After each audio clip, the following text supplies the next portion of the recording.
ಗೆಳೆಯರೇ ನಮಸ್ಕಾರ, ಹೇಗಿದ್ದೀರಿ ಎಲ್ಲರೂ? ಗೆಳೆಯರೇ, ಕರ್ನಾಟಕದಲ್ಲಿ ಮತ್ತೊಂದು ರಾಜಕೀಯ ಪಕ್ಷವನ್ನು ಕಟ್ಟೋಕೆ ಸಿದ್ದರಾಮಯ್ಯ ತಯಾರಿಯನ್ನು ನಡೆಸ್ತಾ ಇದ್ದಾರೆ. ಅದರಲ್ಲೂ ಕುರ್ಚಿಗೆ ಕುತ್ತು ಬಂದಾಗ ಸಿದ್ದು ಇಂತಹ ಕೆಲಸಗಳನ್ನು ಮಾಡ್ತಾನೆ ಇರ್ತಾರೆ. ಅದಕ್ಕೆ ಬಳಸಿಕೊಳ್ಳೋ ಒಂದೇ ಒಂದು ಅಸ್ತ್ರ ಅಂದರೆ ಅಹಿಂದ. ಈಗಲೂ ಅದೇ ಕೆಲಸವನ್ನು ಸಿದ್ದರಾಮಯ್ಯ ಮಾಡ್ತಾ ಇದ್ದಾರೆ. ಅದು ನಮ್ಮ ರಾಜ್ಯದ ಅತಿ ಬುದ್ಧಿವಂತ ಚಾಣಕ್ಯರ ಚಾಣಕ್ಯ ಅಂತ ಹೇಳ್ಕೊಳ್ಳೋ DK ಶಿವಕುಮಾರ್ ಅವರಿಗೆ ಗೊತ್ತಾಗ್ತಾನೇ ಇಲ್ಲ. ಅಲ್ಲಿ ಮುಸ್ಲಿಂ ನಾಯಕರು ಚುನಾವಣಾ ಪ್ರಚಾರ ಮಾಡಲಿಲ್ಲ ಅಂತ ಪಕ್ಷದಿಂದ ಹೊರ ಹಾಕ್ತಾ ಇದ್ದಾರೆ. ಇನ್ನೊಂದು ಕಡೆ ಮಾಧ್ಯಮಗಳ ಮುಂದೆ ಹೇಳಿಕೆಗಳನ್ನು ಕೊಡ್ತಾ ಇದ್ದಾರೆ. ಆದರೆ ಸಿದ್ದರಾಮಯ್ಯ ಮಾತ್ರ ಸೈಲೆಂಟ್ ಆಗಿದ್ರೆ ಅವರ ಪುತ್ರ ಯತೀಂದ್ರ ಯಾಕೋ ಮತ್ತೆ ಮಾಧ್ಯಮಗಳ ಮುಂದೆ ನಮ್ಮ ಅಪ್ಪನೇ ಮುಖ್ಯಮಂತ್ರಿ ಅಂತ ಎಷ್ಟು ಸಲ ಹೇಳಬೇಕು, ಅದನ್ನು ನಮ್ಮ ಅಪ್ಪಯ್ಯ ಕೂಡ ಹಿಂದೆಯೇ ಹೇಳಿದ್ರಲ್ಲ ಅಂತಿದ್ದಾರೆ. ಹಾಗಾದರೆ ಕಾಂಗ್ರೆಸ್ ಪಕ್ಷವನ್ನು ಒಡೆದು ಹೊಸ ಅಹಿಂದ ಪಕ್ಷವನ್ನು ಕಟ್ಟೋಕೆ ಸಿದ್ದರಾಮಯ್ಯ ಮತ್ತು ಜಮೀರ್ ಪ್ಲಾನ್ ಮಾಡಿದ್ರ? ಪಕ್ಷದಲ್ಲಿ ಕಾಂಗ್ರೆಸ್ ನಾಯಕರನ್ನು ಕಿತ್ತು ಹಾಕ್ತಾ ಇದ್ರೆ ಅದನ್ನು ನೋಡ್ತಾ ಸಿದ್ದರಾಮಯ್ಯ ಸೈಲೆಂಟ್ ಆಗಿರೋದು ಯಾಕೆ? ಸಿದ್ದರಾಮಯ್ಯ CM ಕುರ್ಚಿಯಿಂದ ಇಳಿಯೋ ಸಮಯ ಹತ್ತಿರಕ್ಕೆ ಬಂದಾಗ ಇಂತಹ ಬೆಳವಣಿಗೆ ಆಗ್ತಾ ಇರೋದು ಯಾಕೆ? ಹೈಕಮಾಂಡನ್ನು ಸಿದ್ದು ಅಲ್ಲಾಡಿಸೋಕೆ ಮುಂದಾದ್ರ? ಎಲ್ಲವನ್ನ ಈ ವಿಡಿಯೋದಲ್ಲಿ ನೋಡ್ಕೊಂಡು ಬರೋಣ ಬನ್ನಿ. ಗೆಳೆಯರೇ, ದಾವಣಗೆರೆ ದಕ್ಷಿಣದ ಉಪಚುನಾವಣೆಯಲ್ಲಿ ಒಂದಷ್ಟು ಬೆಳವಣಿಗೆಗಳು ಆಗಿದ್ದನ್ನು ನಾವೆಲ್ಲರೂ ನೋಡಿದ್ವಿ. ಅಲ್ಲಿ ಕಾಂಗ್ರೆಸ್ ಪಕ್ಷದ ಟಿಕೆಟನ್ನು ಮುಸ್ಲಿಮರಿಗೆ ಕೊಡಬೇಕು, ಮುಸ್ಲಿಮರ ಮತಗಳು 85,000 ಇದ್ದಾವೆ. ಶ್ಯಾಮನೂರು ಶಿವಶಂಕರಪ್ಪ ಕೂಡ ಅದನ್ನೇ ಹೇಳಿದ್ರು, ಮುಂದೆ ಮುಸ್ಲಿಮರಿಗೆ ಈ ಕ್ಷೇತ್ರದಲ್ಲಿ ಟಿಕೆಟನ್ನು ಕೊಡ್ತೀವಿ ಅಂತ. ಈಗ ಇಲ್ಲ ಅಂದರೆ ಯಾವಾಗ ಅನ್ನೋದನ್ನು ರಾಜ್ಯದ ಕಾಂಗ್ರೆಸ್ಸಿನ ನಾಯಕರು ಕೇಳಿದ್ರು, ಅದರಲ್ಲೂ ಮುಸ್ಲಿಂ ನಾಯಕರು ಕೇಳಿದ್ರು. ಅದರಲ್ಲಿ ಜಮೀರ್ ಅಹಮದ್ ಖಾನ್, ಸಿದ್ದರಾಮಯ್ಯ ಅವರ ಕಾರ್ಯದರ್ಶಿ ನಸೀರ್ ಅಹಮದ್, MLC ಜಬ್ಬರ್ ಅವರ ಹೆಸರುಗಳು ಪ್ರಮುಖವಾಗಿ ಕೇಳಿ ಬಂದಿದ್ದು ಆಯಿತು. ಅದಾದ ನಂತರ ದಾವಣಗೆರೆ ದಕ್ಷಿಣ ಕ್ಷೇತ್ರದ ಟಿಕೆಟ್ ಶ್ಯಾಮನೂರು ಕುಟುಂಬಕ್ಕೆ ಕೊಟ್ಟಿದ್ದು ಹಳೆಯ ವಿಷಯ. ಆದರೆ ಇಲ್ಲಿ ಒಂದನ್ನು ಸರಿಯಾಗಿ ಯೋಚನೆ ಮಾಡಿ, ಬಾಗಲಕೋಟೆ ಕಾಂಗ್ರೆಸ್ ಅಭ್ಯರ್ಥಿಗೆ ಟಿಕೆಟ್ ಕೊಡಬೇಕಾದ ಕೆಲಸವನ್ನು ಸಿದ್ದರಾಮಯ್ಯ ಮಾಡಿದ್ರು. ಅಲ್ಲಿ ಮೇಟಿ ಕುಟುಂಬಕ್ಕೆ ಟಿಕೆಟನ್ನು ಕೊಟ್ಟಿದ್ರು. ಅದೇ ದಾವಣಗೆರೆಯ ಟಿಕೆಟ್ ಕೊಡಬೇಕಾದ ಜವಾಬ್ದಾರಿಯನ್ನು ಹೈಕಮಾಂಡ್ DK ಶಿವಕುಮಾರ್ ಅವರ ಹೆಗಲಿಗೆ ಹೇರಿತ್ತು. ಇಲ್ಲಿ DK ಶಿವಕುಮಾರ್ ಸಮರ್ಥ ಅವರಿಗೆ ಟಿಕೆಟ್ ಫೈನಲ್ ಮಾಡಿದ್ರು. ಹಾಗಂತ ಕೇವಲ DK ಒಬ್ಬರೇ ಕೂತ್ಕೊಂಡು ಟಿಕೆಟನ್ನು ಕೊಟ್ಟಿರಲಿಲ್ಲ. ಅಲ್ಲಿ ಸಿದ್ದರಾಮಯ್ಯ, ಸುರ್ಜೇವಾಲಾ, ಜಬ್ಬಾರ್, ನಸೀರ್ ಅಹಮದ್, ಜಮೀರ್ ಅಹಮದ್ ಖಾನ್ ಎಲ್ಲರೂ ಇದ್ದರು. ಅದರಲ್ಲೂ ಸಿದ್ದರಾಮಯ್ಯ ಅವರೇ ಈ ಬಾರಿ ಶ್ಯಾಮನೂರು ಕುಟುಂಬಕ್ಕೆ ಟಿಕೆಟನ್ನು ಕೊಡ್ತೀವಿ, ಈ ಬಾರಿ ಅವರು ಗೆಲ್ಲದೇ ಇದ್ದರೆ ಮುಂದಿನ ಬಾರಿ ವಿಧಾನಸಭಾ ಚುನಾವಣೆಗೆ ಮುಸ್ಲಿಮರಿಗೆ ಟಿಕೆಟನ್ನು ನೀಡ್ತೀವಿ ಅನ್ನೋದನ್ನು ಘೋಷಣೆ ಮಾಡಿದ್ರು. ಅಲ್ಲಿ ಬಂಡಾಯ ಅಭ್ಯರ್ಥಿಯಾಗಿ ಸ್ಪರ್ಧೆ ಮಾಡೋಕೆ ನಿಂತಿದ್ದ ಸಾದಿಕ್ ಪೈಲ್ವಾನ್ ಅವರನ್ನು ಇದೇ ಸಿದ್ದರಾಮಯ್ಯ ಕರೆಸಿ ಮಾತನಾಡಿದ್ರು. ಅದಾದ ನಂತರ ಸಾದಿಕ್ ಅವರು ನಾನು ಕಾಂಗ್ರೆಸ್ ಅಭ್ಯರ್ಥಿ ಪರವಾಗಿ ಪ್ರಚಾರವನ್ನು ಮಾಡ್ತೀನಿ ಅನ್ನೋದನ್ನು ಹೇಳಿದರು. ಇಲ್ಲಿ ಒಂದು ಮಜಾ ಅಂದರೆ ಇದಕ್ಕೆಲ್ಲ ಪಾತ್ರಧಾರಿಗಳ ಹಾಗೆ ಕೆಲಸವನ್ನು ಮಾಡಿದ್ದು ಮಾತ್ರ ಶಿವಾಜಿನಗರದ ಶಾಸಕ ಅರ್ಷದ್ ರಿಜ್ವಾನ್ ಮತ್ತು ಸಲೀಂ ಅಹಮದ್. ಅಲ್ಲಿಗೆ ಮುಸ್ಲಿಮರೇ ಶತ್ರುಗಳಾದರೂ ಅನ್ನೋ ಯೋಚನೆ ಬಹಳಷ್ಟು ಜನರಿಗೆ ಬಂತು. ಇದೇ ಅರ್ಷದ್ ರಿಜ್ವಾನ್ ಅವರನ್ನು ಶಿವಾಜಿನಗರದಲ್ಲಿ ಟಿಕೆಟ್ ಕೊಡಿಸಿ ಗೆಲ್ಲಿಸಿದ್ದು ಜಮೀರ್ ಅಹಮದ್ ಖಾನ್. ಹಿಂಗಿದ್ದಾಗ ಅದೇ ಅರ್ಷದ್ ರಿಜ್ವಾನ್ ಮತ್ತು ಸಲೀಂ ಯಾಕೆ ಪಕ್ಷ ಮತ್ತು ಜಮೀರ್ ವಿರುದ್ಧ ಮಾತಾಡ್ತಾ ಇದ್ದಾರೆ? ಯಾಕೆ ಜಬ್ಬಾರ್ ಮತ್ತು ನಸೀರ್ ಅಹಮದ್ ವಿರುದ್ಧ ಪತ್ರಿಕಾಗೋಷ್ಠಿಯನ್ನು ಮಾಡಿದ್ರು, ಅದರಲ್ಲೂ KPCC ಕಚೇರಿಯಲ್ಲಿ ಕೂತ್ಕೊಂಡು ಅನ್ನೋದನ್ನು ಯೋಚನೆ ಮಾಡಿದರೆ ಒಂದಷ್ಟು ಸತ್ಯಗಳು ಅರ್ಥ ಆದರೂ ಆಗಬಹುದು. ಯಾಕಂದರೆ KPCC ಕಚೇರಿಯಲ್ಲಿ ಕುಳಿತು ಪತ್ರಿಕಾಗೋಷ್ಠಿ ಮಾಡಬೇಕು ಅಂದರೆ ಅದಕ್ಕೆ ರಾಜ್ಯಾಧ್ಯಕ್ಷರ ಅನುಮತಿ ಬೇಕು. ಇಲ್ಲಿ KPCC ಅಧ್ಯಕ್ಷ DK ಶಿವಕುಮಾರ್, ಅಲ್ಲಿಗೆ ಪತ್ರಿಕಾಗೋಷ್ಠಿ ಮಾಡಿಸಿದ್ದು DK ಶಿವಕುಮಾರ್ ಅಂತ ಆಯಿತು. ಅದಾದ ನಂತರ ಜಬ್ಬಾರ್ ಮತ್ತು ನಸೀರ್ ಅಹಮದ್ ಅವರ ರಾಜೀನಾಮೆಯನ್ನು ನೀಡೋಕೆ ಹೈಕಮಾಂಡ್ ಸೂಚನೆಯನ್ನು ಲೋ ವಾಯ್ಸಲ್ಲಿ ಕೊಟ್ಟಿತ್ತು. ಅದೇ ಕಾರಣಕ್ಕೆ ಜಬ್ಬಾರ್ ರಾಜೀನಾಮೆಯನ್ನು ನೀಡಿದರು. ಆದರೆ ಅವರ ಕರ್ಮ ಅಂದರೆ ರಾಜೀನಾಮೆಯನ್ನು ನೀಡಿದ ನಂತರ ಕೂಡ ಅವರನ್ನು ಪಕ್ಷ ವಜಾ ಮಾಡುತ್ತೆ, ನಸೀರ್ ಅಹಮದ್ ಅವರನ್ನು ಕೂಡ ಕಿತ್ತು ಹಾಕತ್ತೆ. ಇಲ್ಲಿ ನಸೀರ್ ಸಿದ್ದರಾಮಯ್ಯ ಅವರ ರಾಜಕೀಯ ಕಾರ್ಯದರ್ಶಿ, ಅವರನ್ನು ಪಕ್ಷ ವಜಾ ಮಾಡೋದನ್ನು ಸಿದ್ದರಾಮಯ್ಯ ತಡೆಯಬಹುದಾಗಿತ್ತು. ಅದನ್ನು ಮಾಡೋ ಪ್ರಯತ್ನವನ್ನು ಸಿದ್ದರಾಮಯ್ಯ ಮಾಡಲಿಲ್ಲ. ಇನ್ನೊಂದು ಕಡೆ ಸಲೀಂ ಅವರು ಜಮೀರ್ ಅಹಮದ್ ಕುಮಾರಸ್ವಾಮಿ ಅವರನ್ನು ಭೇಟಿ ಮಾಡಿದ್ದಾರೆ ಅಂತ ಹೇಳ್ತಾ ಇದ್ದಾರೆ. ಅಲ್ಲಿಗೆ ಜಮೀರ್ ವಾಪಸ್ಸು JDS ಸೇರೋ ಪ್ರಯತ್ನಕ್ಕೆ ಕೈ ಹಾಕಿದ್ದಾರೆ ಅನ್ನೋದನ್ನ ಬಿಂಬಿಸೋ ಪ್ರಯತ್ನಗಳು ನಡೀತಾ ಇವೆ. ಇಲ್ಲಿ ಜಮೀರ್ ವಾಪಸ್ಸು JDS ಸೇರ್ತಾರೆ ಅನ್ನೋದೇ ದೊಡ್ಡ ಸುಳ್ಳು. ಒಂದು ವೇಳೆ ಕಾಂಗ್ರೆಸ್ ಪಕ್ಷ ಉಚ್ಚಾಟನೆ ಮಾಡಿದರೆ ಹೊಸ ಪಕ್ಷವನ್ನ ಕಟ್ಟೋಕೆ ತಯಾರಿಯನ್ನ ಮಾಡ್ತಾರೆ. ಅದಕ್ಕೆ ಕಾರಣ ಅಂದರೆ BJP ಜೊತೆ JDS ಮೈತ್ರಿಯನ್ನು ಮಾಡಿಕೊಂಡಿದೆ. ಅದು ಬಹಳಷ್ಟು ಮುಸಲ್ಮಾನರಿಗೆ ಇಷ್ಟ ಆಗಲ್ಲ. ಮುಸ್ಲಿಮರ ಪ್ರಕಾರ BJP ಅಂದರೆ ಮುಸ್ಲಿಮರನ್ನು ಬದುಕೋಕೆ ಬಿಡಲ್ಲ, ಮುಸ್ಲಿಮರ ವಿರೋಧಿ ಅನ್ನೋದನ್ನು ಅವರ ತಲೆಯಲ್ಲಿ ಕಾಂಗ್ರೆಸ್ ಬಿತ್ತಿಯಾಗಿದೆ. ಅದು ಈಗಾಗಲೇ ಹೆಮ್ಮರಾಗಿ ಬೆಳೆದು ಆಗಿದೆ. ಈಗ ಅಂತಹ ಪಕ್ಷದ ಜೊತೆ ಸೇರ್ಕೊಂಡ್ರೆ ಮುಸ್ಲಿಮರು ಅವರ ಜೊತೆ ಸೇರ್ಕೊಳ್ತಾರೆ ಅನ್ನೋದೇ ಇಲ್ಲಿ ಕನಸಿನ ಮಾತು. ಇಲ್ಲಿ ಕಾಂಗ್ರೆಸ್ಸಿಗೆ ಜಮೀರ್ ಇಲ್ಲ ಅಂದ್ರೂ ನಡೆಯುತ್ತೆ, ಅದೇ ಜಮೀರ್ಗೆ ಕಾಂಗ್ರೆಸ್ ಬಿಟ್ಟರೆ ಬೇರೆ ಗತಿ ಇಲ್ಲ ಅನ್ನೋದು ನಿಜ. ಅದೇ ಕಾರಣಕ್ಕೆ ಈಗ ಕಾಂಗ್ರೆಸ್ ಪಕ್ಷ ಇಷ್ಟೆಲ್ಲ ಆಟ ಆಡ್ತಾ ಇದೆ. ಅದರಲ್ಲೂ DK ಶಿವಕುಮಾರ್ CM ಆಗೋದು ನನಗೆ ಇಷ್ಟ ಇಲ್ಲ, ಸಿದ್ದರಾಮಯ್ಯ ಇರೋವರೆಗೂ ಅವರೇ CM ಅನ್ನೋದನ್ನು ಆಗಾಗ ಜಮೀರ್ ಹೇಳ್ತಾನೆ ಇದ್ರು. ಅದೇ ಕಾರಣಕ್ಕೆ ಸಿದ್ದರಾಮಯ್ಯ ಆಪ್ತರ ವಿರುದ್ಧವೇ DK ಶಿವಕುಮಾರ್ ಕ್ರಮವನ್ನು ತೆಗೆದುಕೊಳ್ತಾ ಇದ್ದಾರೆ.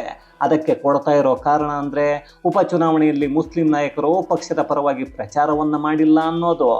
ಆದರೆ ಇಲ್ಲಿ ಜಮೀರ್ ಅಹ್ಮದ್ ಅವರು ಕೇರಳದಲ್ಲೇ ಇರ್ತಾರೆ ಅಂತ ಹೇಳಿದ್ದು KC ವೇಣುಗೋಪಾಲ್, ಬಾಗಲಕೋಟೆಯಲ್ಲಿ 4 ದಿನ ಪ್ರಚಾರ ಮಾಡಿ ದಾವಣಗೆರೆಯಲ್ಲಿ 1 ದಿನ ಹೋಗಿ ಬನ್ನಿ ಅಂತ ಹೇಳಿದ್ದು ಸಿದ್ದರಾಮಯ್ಯ. ಇದನ್ನು ಖುದ್ದು ಜಮೀರ್ ಹೇಳ್ತಾ ಇದ್ದಾರೆ. ಅದನ್ನೇ ಮಾಡಿದ್ದೀನಿ, ಅದರಲ್ಲಿ ತಪ್ಪೇನು ಅಂತಿದ್ದಾರೆ. ಆದರೆ ಅವರು ಪಕ್ಷದ ವಿರುದ್ಧವಾಗಿ ನಿಂತಿದ್ದಾರೆ ಅನ್ನೋದನ್ನು ಹೈಕಮಾಂಡ್ ಯೋಚನೆ ಮಾಡ್ತಾ ಇದೆ. ಅದಕ್ಕೆಲ್ಲ ಕಾರಣ ಆಗ್ತಾ ಇರೋದು ವರದಿಯನ್ನು ಕೊಟ್ಟು ಪತ್ರವನ್ನು ಬರೆದಿರೋ ಬುದ್ಧಿವಂತರು. ಒಂದು ಕಡೆ ಸಿದ್ದರಾಮಯ್ಯ ರಾಜ್ಯದ ಉಪಚುನಾವಣೆಯಲ್ಲಿ ಎಷ್ಟೆಷ್ಟು ದಿನ ಎಲ್ಲಿ ಪ್ರಚಾರ ಮಾಡಬೇಕು ಅಂತ ಹೇಳ್ತಾರೆ, ಇನ್ನೊಂದು ಕಡೆ KC ವೇಣುಗೋಪಾಲ್ ಕೇರಳದ 8 ಕ್ಷೇತ್ರಗಳಲ್ಲಿ ಜಮೀರ್ ಪ್ರಚಾರ ಮಾಡ್ತಾರೆ, ಇಲ್ಲೇ ಇರ್ತಾರೆ ಅಂತಾರೆ. ಅದೇ ದಾವಣಗೆರೆಯನ್ನು ಸೋಲೋ ಪರಿಸ್ಥಿತಿ ಕಾಣಿಸ್ತಾ ಇದೆ ಅಂದಾಗ DK ಶಿವಕುಮಾರ್ ಮತ್ತು ಗ್ಯಾಂಗ್ ಇದೇ ಮುಸ್ಲಿಂ ನಾಯಕರ ವಿರುದ್ಧ ಕ್ರಮ ಆಗಬೇಕು ಅಂತಾರೆ, ಅವರನ್ನು ವಜಾ ಮಾಡ್ತಾರೆ. ಈಗ ಸಿದ್ದರಾಮಯ್ಯ ಆಗಲಿ ವೇಣುಗೋಪಾಲ್ ಆಗಲಿ ಹೇಳಬಹುದಲ್ಲ, ಅಯ್ಯೋ ಇಲ್ಲ ರೀ, ನಾವೇ ಎಲ್ಲೆಲ್ಲಿ ಎಷ್ಟು ದಿನ ಪ್ರಚಾರ ಮಾಡಬೇಕು ಅಂತ ಹೇಳಿದ್ವಿ, ಅದನ್ನು ಮಾಡಿದ್ದಾರೆ, ಅದರಲ್ಲಿ ಅವರ ತಪ್ಪೇನೂ ಇಲ್ಲ ಅಂತ. ಆದರೂ ಸಿದ್ದರಾಮಯ್ಯ ಹೇಳಲ್ಲ. ಯಾಕಂದರೆ ಇಲ್ಲಿ ಆಟವನ್ನು ಆಡ್ತಾ ಇರೋದೇ ಈ ಸಿದ್ದರಾಮಯ್ಯ. ಮೊದಲು ದಾವಣಗೆರೆ ಉಪಚುನಾವಣೆಯಲ್ಲಿ ಮುಸ್ಲಿಮರಿಗೆ ಟಿಕೆಟ್ ಕೊಡಬೇಕು ಅಂತ ಕೇಳಿದವರೆಲ್ಲ ಸಿದ್ದರಾಮಯ್ಯ ಅವರ ಬಣದಲ್ಲಿ ಗುರುತಿಸಿಕೊಂಡವರೇ. ಅದಾದ ನಂತರ ಅದೇ ನಾಯಕರು ದಾವಣಗೆರೆಯಲ್ಲಿ ಪ್ರಚಾರ ಮಾಡೋಕ್ಕೆ ಹೋಗಲೇ ಇಲ್ಲ. ಆಮೇಲೆ ಅರ್ಷದ್ ರಿಜ್ವಾನ್ ಮತ್ತು ಸಲೀಂ ದಾವಣಗೆರೆಗೆ ಹೋಗ್ತಾರೆ. ಅಲ್ಲಿಂದ ಬಂದು KPCC ಕಚೇರಿಯಲ್ಲಿ ಕುಳಿತು ಪತ್ರಿಕಾಗೋಷ್ಠಿಯನ್ನು ಮಾಡ್ತಾರೆ. ಅವರನ್ನು ಇದಕ್ಕೂ ಮೊದಲು ಚುನಾವಣೆಗೆ ನಿಲ್ಲಿಸಿದ್ದು ಜಮೀರ್ ಅಹಮದ್ ಖಾನ್. ಇದನ್ನೆಲ್ಲ ನೋಡ್ತಾ ಇದ್ರೆ ಇಲ್ಲೇನೋ ಹೊಸ ನಾಟಕ ನಡೀತಾ ಇದೆ ಅಂತ ಅನ್ನಿಸಲ್ವಾ? ಖಂಡಿತ ನಡೀತಾ ಇದೆ. ಅದೇ ಸಿದ್ದರಾಮಯ್ಯ ಅಹಿಂದ ಪಕ್ಷ ಅನ್ನೋ ಹೊಸ ನಾಟಕ. ಸುಮ್ಮನೆ ಇರಿ ಸರ್, ಈ ಕಾಂಗ್ರೆಸ್ ಪಕ್ಷ ಮುಸ್ಲಿಮರಿಗೆ ಟಿಕೆಟ್ ಕೊಡದೇ ಇರೋದಕ್ಕೂ ಅಹಿಂದ ಪಕ್ಷ ಅಂತ ಹೇಳೋದಕ್ಕೂ ಸಂಬಂಧ ಇದೆಯಾ ಅಂತ ಕೆಲವರು ಕೇಳಬಹುದು. ಖಂಡಿತ ಇದೆ. ಯಾಕಂದರೆ ದಾವಣಗೆರೆಯಲ್ಲಿ ಮುಸ್ಲಿಮರಿಗೆ ಟಿಕೆಟ್ ಕೊಡಲಿಲ್ಲ ಸರಿ, ಆಗ ಮುಸ್ಲಿಂ ನಾಯಕರು ಶುರು ಮಾಡಿದ್ದೆ ಮುಸ್ಲಿಮರಿಗೆ ಮೋಸ ಆಗಿದೆ, ಕಾಂಗ್ರೆಸ್ ಮುಸ್ಲಿಮರಿಗೆ ಮೋಸವನ್ನು ಮಾಡ್ತಾ ಇದೆ ಅಂತ ಮಾತ್ರ ಅಲ್ಲ, ಅಹಿಂದಾಗೆ ಕಾಂಗ್ರೆಸ್ ಮೋಸವನ್ನು ಮಾಡ್ತಾ ಇದೆ ಅಂತ. ಅದು ಅಲ್ಲಿಗೆ ಮುಗಿಯಲ್ಲ. ಇವತ್ತು ಕೂಡ ಕೆಲ ಮುಸ್ಲಿಂ ನಾಯಕರು ಮತ್ತು ಮೌಲ್ಯಗಳು ಮಾಧ್ಯಮದ ಮುಂದೆ ಬಂದು ಕಾಂಗ್ರೆಸ್ ಅಹಿಂದಾಗೆ ಮೋಸವನ್ನು ಮಾಡ್ತಾ ಇದೆ ಅಂತಿದ್ದಾರೆ. ಅದನ್ನು ಬಿಟ್ಟು CM ಸಿದ್ದರಾಮಯ್ಯ ಮೋಸವನ್ನು ಮಾಡಿದ್ದಾರೆ ಅಂತ ಯಾರು ಮಾತಾಡ್ತಾ ಇಲ್ಲ. ಇಲ್ಲಿ ಕಾಂಗ್ರೆಸ್ ಪಕ್ಷ ಅಂದರೆ ರಾಜ್ಯದ KPCC ಅಧ್ಯಕ್ಷ DK ಶಿವಕುಮಾರ್. ಅಲ್ಲಿಗೆ ಕಾಂಗ್ರೆಸ್ ಪಕ್ಷದಿಂದ ಅಹಿಂದ ನಾಯಕರು ಮತ್ತು ಅಹಿಂದ ಮತಗಳು ದೂರ ಆಗ್ತಾ ಇವೆ ಅನ್ನೋ ಮೆಸೇಜ್ ಹೈಕಮಾಂಡ್ಗೆ ಹೋಗಬೇಕು. ಆಗ ಅಹಿಂದ ಅಂದರೆ ಸಿದ್ದರಾಮಯ್ಯ, ಸಿದ್ದರಾಮಯ್ಯ ಅಂದರೆ ಅಹಿಂದ ಅಂದ್ಕೊಂಡಿರೋ ಹೈಕಮಾಂಡ್ ಸಿದ್ದರಾಮಯ್ಯ ಅವರೇ ಹೆಂಗಾದ್ರೂ ಮಾಡಿ ಇದನ್ನು ಸರಿ ಮಾಡಿ ಅಂತ ಹೇಳಬೇಕು. ಆಗ ಸಿದ್ದರಾಮಯ್ಯ ಬಿಟ್ಟರೆ ರಾಜ್ಯದಲ್ಲಿ ಕಾಂಗ್ರೆಸ್ ಪಕ್ಷ ಇರಲ್ಲ ಅನ್ನೋ ಹಾಗೆ ಆಗಬೇಕು. ಹಾಗೇನಾದರೂ ಅಹಿಂದ ಅನ್ನೋದು ಇಲ್ಲದೆ ಪಕ್ಷ ಇರುತ್ತೆ ಅನ್ನೋದಾದರೆ ಈಗಾಗಲೇ ಮುಸ್ಲಿಂ ನಾಯಕರ ವಿರುದ್ಧ ಕಾಂಗ್ರೆಸ್ ಪಕ್ಷ ಕ್ರಮವನ್ನು ತೆಗೆದುಕೊಳ್ತಾ ಇದೆ. ಜಮೀರ್ ರಾಜೀನಾಮೆಯನ್ನು ಕೊಡಬೇಕಾದ ಪರಿಸ್ಥಿತಿ ಬರ್ತಾ ಇದೆ ಅನ್ನೋ ಮಾಹಿತಿಗಳು ಇವೆ. ಹಾಗೇನಾದರೂ ಆದರೆ ಮುಂದೆ ಜಮೀರ್ ಅವರನ್ನೇ ಮುಂದೆ ಇಟ್ಕೊಂಡು ಒಂದು ಹೊಸ ಅಹಿಂದ ಪಕ್ಷವನ್ನು ಸ್ಥಾಪನೆ ಮಾಡಲಾಗತ್ತೆ.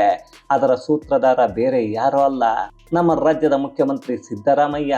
ಅದೆಲ್ಲ ಆದಮೇಲೆ ಗೊತ್ತೇ ಇದೆಯಲ್ಲ ಇನ್ನೇನಿದೆ. ಅಯ್ಯೋ ನಾನು ಅಹಿಂದ ನಾಯಕನಪ್ಪ, ನಾನು ಕಾಂಗ್ರೆಸ್ ಪಕ್ಷದಲ್ಲಿ ಇರಲ್ಲ, ಅಹಿಂದ ಪಕ್ಷದ ಜೊತೆಗೆ ಓಡಿ ಹೋಗ್ತೀನಿ, ನಾನು ಬರ್ತಾ ಇದ್ದೀನಿ ಇರೋ ಜಮೀರ ಅಂತ ಹೋಗಿ ಗೆದ್ದಲು ಕಟ್ಟೋ ಹುತ್ತಕ್ಕೆ ಸೇರ್ಕೊಳ್ತಾರೆ. ಅಲ್ಲಿಗೆ ಯಾರದ್ದೋ ಹೆಸರು ಯಾರದ್ದೋ ಬಸರು ಅನ್ನೋ ಹಾಗೆ ಆಗತ್ತೆ. ಹಾಗಂತ ಇದನ್ನೆಲ್ಲ ಸಿದ್ದರಾಮಯ್ಯ ಮಾಡಿದರೆ ಏನು ಉಪಯೋಗ ಅಂತ ಕೆಲವರು ಕೇಳಬಹುದು. ಈಗಾಗಲೇ ಪಂಚರಾಜ್ಯ ಚುನಾವಣೆಯ ನಂತರ ಸಿದ್ದರಾಮಯ್ಯ ಕುರ್ಚಿಯನ್ನು ಬಿಟ್ಟು ಕೊಡಬೇಕಾಗತ್ತೆ ಅನ್ನೋ ಮಾತುಗಳು ಕೇಳಿ ಬರ್ತಾ ಇದ್ವು. ಅದನ್ನು ಹೈಕಮಾಂಡ್ ಕೂಡ ಸಿದ್ದರಾಮಯ್ಯ ಅವರಿಗೆ ತಿಳಿಸಿತ್ತು. ಈಗ ಇದೇ ತಿಂಗಳ 29ನೇ ತಾರೀಕು ಪಶ್ಚಿಮ ಬಂಗಾಳದ ಚುನಾವಣೆ ಮುಕ್ತಾಯ ಆದರೆ ಅಲ್ಲಿಗೆ ಸಿದ್ದರಾಮಯ್ಯ ಕುರ್ಚಿಯನ್ನು ಬಿಡೋ ಕಾಲ ಹತ್ತಿರ ಆಗತ್ತೆ, ಸಮೀಪಕ್ಕೆ ಬರುತ್ತೆ. ಆಗ ಸಿದ್ದರಾಮಯ್ಯ ಅವರ ಪವರ್ ತೋರಿಸಬೇಕು, ಇಲ್ಲ ಅಂದರೆ ಕುರ್ಚಿ ಇರಲ್ಲ. ಹಾಗೇನಾದರೂ ಕುರ್ಚಿಯನ್ನು ಬಿಡಲೇಬೇಕಾದ ಸಮಯ ಬಂದರೆ ಮುಸ್ಲಿಮರು ಮತ್ತು ಅಹಿಂದ ವರ್ಗ ಡಿ ಕೆ ಶಿವಕುಮಾರ್ ಜೊತೆ ಇಲ್ಲ ಅಂತ ಬಿಂಬಿಸಬೇಕು. ಅದಕ್ಕಾಗಿ ಒಂದು ಪ್ಲಾನ್ ಮಾಡಿಕೊಂಡಿದ್ದಾರೆ. ಅದನ್ನು ಮೀರಿ CM ಪಟ್ಟವನ್ನು ಬಿಟ್ಟು ಕೊಡಲೇಬೇಕು ಅನ್ನೋ ಪರಿಸ್ಥಿತಿ ಬಂದರೆ ಆಗ ಅಹಿಂದ ಪಕ್ಷ ಕಟ್ಟೋಕ್ಕೆ ಜಮೀರ್ ಮುಂದಾಗ್ತಾರೆ. ಅದಕ್ಕೆ ಬೇಕಾದ ಎಲ್ಲ ಸಿದ್ಧತೆಗಳನ್ನು ಸಿದ್ದರಾಮಯ್ಯ ಮಾಡಿಕೊಡ್ತಾರೆ ಅಷ್ಟೇ.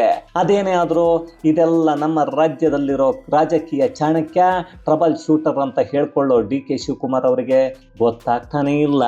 ಇವರು ಬಹಳ ಬುದ್ಧಿವಂತರು ಬಿಡಿಪ್ಪ. ಬೆನ್ನ ಹಿಂದೆ ಚೂರಿ ಹಾಕೋರನ್ನ ಇಟ್ಕೊಂಡು ಬದುಕ್ತಾ ಇದ್ದಾರೆ. ಕೊನೆಗೆ ಕಾಂಗ್ರೆಸ್ ಪಕ್ಷ ರಾಜ್ಯದಲ್ಲಿ ಉಳಿಬೇಕು ಅಂದರೆ ಡಿ ಕೆ ಶಿವಕುಮಾರ್ ನನಗೆ CM ಕುರ್ಚಿ ಬೇಡ ಅಂತ ಸುಮ್ಮನೆ ಇರಬೇಕು, ಎಲ್ಲವನ್ನ ತ್ಯಾಗ ಮಾಡಬೇಕು. ಇಲ್ಲ ಅಂದರೆ ಕಾಂಗ್ರೆಸ್ ಪಕ್ಷವನ್ನು ಸಿದ್ದರಾಮಯ್ಯ ಉಳಿಸಲ್ಲ, ಡಿ ಕೆ ಶಿವಕುಮಾರ್ CM ಆಗೋದು ಇಲ್ಲ. ಹಾಗಂತ ಸಿದ್ದರಾಮಯ್ಯ ಇದೇನು ಹೊಸದಾಗಿ ಮಾಡ್ತಾ ಇದ್ದಾರಾ ಅಂದರೆ ಖಂಡಿತ ಇಲ್ಲ. ಈ ಹಿಂದೆ ಕುಮಾರಸ್ವಾಮಿ ಅವರನ್ನು CM ಕುರ್ಚಿಯಿಂದ ಇಳಿಸೋಕೆ BJP ಜೊತೆಗೆ 17 ಶಾಸಕರನ್ನು ಕಳಿಸಿದ್ದು ಗೊತ್ತಲ್ಲ. ಅದರ ಮುಂದುವರಿದ ಭಾಗ ಇದು ಅಷ್ಟೇ. ಆಗ ಕುಮಾರಸ್ವಾಮಿ ಹರಕೆಯ ಕುರಿ ಆಗಿದ್ರು. ಈಗ ಡಿ ಕೆ ಶಿವಕುಮಾರ್ ಹರಕೆಯ ಕುರಿ ಅನ್ನೋದು ಮಾತ್ರ ವ್ಯತ್ಯಾಸ. ಅದನ್ನು ಬಿಟ್ಟರೆ ಪ್ಲ್ಯಾನ್ ಎಲ್ಲ ಒಂದೇ. ಇದನ್ನು ಸಿದ್ದರಾಮಯ್ಯ CM ಆದ ದಿನವೇ ನಾವು ಹೇಳಿದ್ವಿ. ಈಗ ಅದೇ ನಡೀತಾ ಇದೆ. ಆದರೂ ನಿನ್ನೆ ಸಿದ್ದರಾಮಯ್ಯ ಪುತ್ರ ಯತೀಂದ್ರ ಅವರನ್ನು ಏನು ಸರ್ ಪಕ್ಷದಲ್ಲಿ ಎಲ್ಲರನ್ನ ವಜಾ ಮಾಡ್ತಾ ಇದ್ದಾರೆ ಅಂತ ಮಾಧ್ಯಮದವರು ಕೇಳಿದರೆ ಆ ಕಾಮಿಡಿ ಪೀಸ್ MLA ಯತೀಂದ್ರ, ಅಯ್ಯೋ ನಮ್ಮ ಅಪ್ಪಯ್ಯನೇ 5 ವರ್ಷ CM ಅಂತ ಹೇಳ್ತಾನೆ ಇದ್ದೀವಿ, ನೀವು ಕೇಳ್ತಾ ಇಲ್ಲ. ನಮ್ಮ ಅಪ್ಪಯ್ಯ ಮೊದಲೇ ಇದನ್ನು ಹೇಳಿಬಿಟ್ಟಿದ್ದಾರೆ, ಆದರೂ ಅದನ್ನೇ ಕೇಳ್ತೀರಾ ಅನ್ನೋದಾ? ಅಲ್ಲ ರೀ, ಅಲ್ಲಿ ಮಾಧ್ಯಮದವರ ಪ್ರಶ್ನೆಗೂ ಯತೀಂದ್ರ ಕೊಡ್ತಾ ಇರೋ ಉತ್ತರಕ್ಕೂ ಸಂಬಂಧವೇ ಇಲ್ಲ. ಅಲ್ಲಿಗೆ ಸಿದ್ದು ಪುತ್ರ ನಮ್ಮ ಅಪ್ಪನೇ CM ಅಂತ ನಿದ್ರೆಯಲ್ಲೂ ಕನವರಿಸ್ತಾ ಇರ್ತಾರೆ ಅನ್ನೋದು ಕನ್ಫರ್ಮ್ ಆಗ್ತಾ ಇದೆ. ಹೀಗಿದ್ದಾಗ ಅಪ್ಪ ಸಿದ್ದರಾಮಯ್ಯ ಏನು ಮಾಡ್ತಾ ಇರ್ತಾರೆ ಅನ್ನೋದನ್ನು ನೀವೇ ಯೋಚನೆ ಮಾಡಿ ಕಮೆಂಟ್ಸಲ್ಲಿ ತಿಳಿಸಿ. ಇದು ಗೆಳೆಯರೇ, ಸಿದ್ದರಾಮಯ್ಯ ಕಾಂಗ್ರೆಸ್ ಪಕ್ಷವನ್ನೇ ಒಡೆದು ಅಹಿಂದ ಪಕ್ಷವನ್ನು ಮಾಡೋಕ್ಕೆ ಮುಂದಾಗ್ತಾ ಇರೋದರ ಕುರಿತಾದ ಒಂದಷ್ಟು ಮಾಹಿತಿ. ಮತ್ತಷ್ಟು ವಿಶೇಷತೆಗಳೊಂದಿಗೆ ಮುಂದಿನ ವಿಡಿಯೋದಲ್ಲಿ ಭೇಟಿಯಾಗೋಣ. ಅಲ್ಲಿಯವರೆಗೂ ಕನ್ನಡವೇ ಸತ್ಯ, ಕನ್ನಡವೇ ನಿತ್ಯ.